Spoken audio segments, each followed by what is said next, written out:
Hi everybody, I'm here today to read you another story, and I chose a story today called Spinderella, and as you can see it's about a spider, and this is a big challenge for me as I know class 9 know I'm a little bit scared of spiders. But this story is by Julia Donaldson. The children of Scuttleton Primary School were eating their dinner, fish fingers, potatoes and peas. High up above them, the spiders of Scuttleton Primary School were eating their dinner. Flies, flies and flies. How many flies have we got today, Mum? Asked Spinderella, the smallest spider. Lots, said Mum. Loads, said her brothers and sisters. That's not a number, complained Spinderella. Never mind about numbers, eat up your flies, said Mum. After dinner, the children went out to play football. The spiders swung down to watch. What a tackle, they cried, and yippee! The children scored goal after goal. How many goals is that, Mum? Asked Spinderella. Lots, said Mum. Loads, said her brothers and sisters. Spinderella sighed. What a family! How will I ever learn about numbers? When the children had gone home, Spinderella said, Why don't we play football? Don't be silly, said her biggest brother, Speedy. We haven't got a ball, said her second biggest brother, Scrabble. I can see a pea on the floor, said Spinderella. We can use that. Mum chose Speedy and Scrabble as the captains of each team. Nearly all the spiders decided to join Speedy's team because he was the fastest runner. Speedy's team scored all the goals. It's not fair, the spiders on Scrabble's team shouted.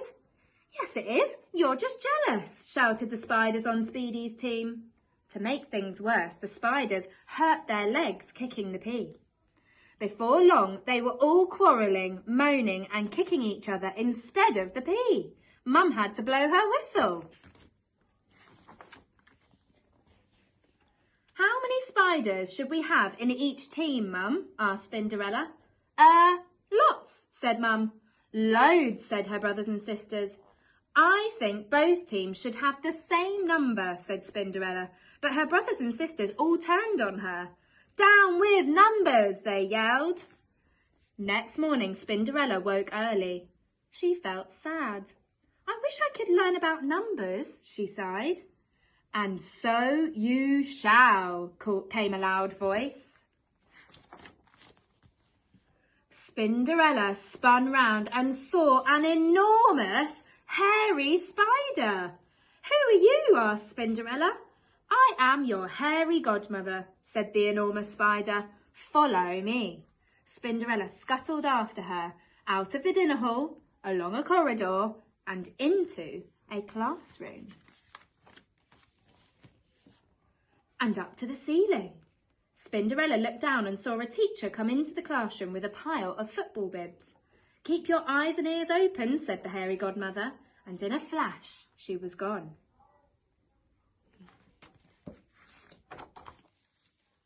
Now I want you to count yourselves, said the teacher. There should be 20 of you. Let's check. Then came the most wonderful sound. The children took turns to shout out a number from 1 to 20. Spinderella swung joyfully backwards and forwards in time to the counting. The teacher gave out the football bibs. Put them on and find the others with the same colour, he said. Soon there were 2 groups of children. How many in each team? Asked the teacher. The children counted again. 10 reds, said a girl in red. 10 blues, said a boy in blue. The same number, shouted Spinderella. She was so excited that she let go of her thread. Look, a spider! Squash it, screamed someone. Spinderella froze in terror. Let's put it out the window, said the teacher, and he did. Suddenly, Spinderella was outside. I'm lost, she wailed. I'll never see my mum again.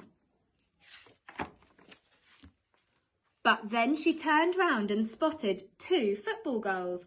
I know where I am now, she said. She scuttled round the outside of the school, in through the open window of the dinner hall, and up to the web. "Hello, Mum. I can count up to 20, she said. "Never mind about that. Eat up your flies," said Mum. "I'm going to count them first," said Spinderella, and she did. "I've got 14 flies," she told her brothers and sisters. "So what?" they said. "Down with numbers, up with flies and football." That night the spiders decided to play football again. "Mum," said Spinderella, "I've been counting. There's 10 of us. So we need 5 spiders on each side." Some of the spiders muttered, "Down with numbers," but Mum shut them up. Spinderella sorted them into 2 teams of 5. She was in Scrabble's team, and she also helped Mum to keep the score. This time, no one quarrelled, no one kicked each other, and at half-time, each team had scored 3 goals. But still the spiders kept hurting their spindly legs kicking the pea. "I wish we had some football boots," sighed Spinderella. "And so you shall," came a voice. It was the hairy godmother again. "How many boots do you each need?" she asked. "Lots," said Mum. "Loads," said Spinderella's brothers and sisters. "That's not good enough," said the hairy godmother. "I need to have a number." "8, shouted Spinderella. "We've each got 8 legs, so we each need 8 boots." "Done," said the hairy godmother. There was a flash, and there on the floor were 10 little piles of boots. Each pile had 8 boots in it. The spiders put them on and laced them up. Then they had a wonderful second half. They scored goal after goal. The hairy godmother clapped and clapped. With only a minute left to go, each team had scored 8 goals. "It's going to be a draw," muttered Spinderella. But just then the ball came her way, and she gave it an almighty kick. Spinderella had scored the winning goal. All the spiders ran up to her. They picked her up, and all together they cheered, "Up with Spinderella! Up with numbers!" And that's the end of the story. So I hope you enjoyed that, everybody, and I'll speak to you soon. Bye!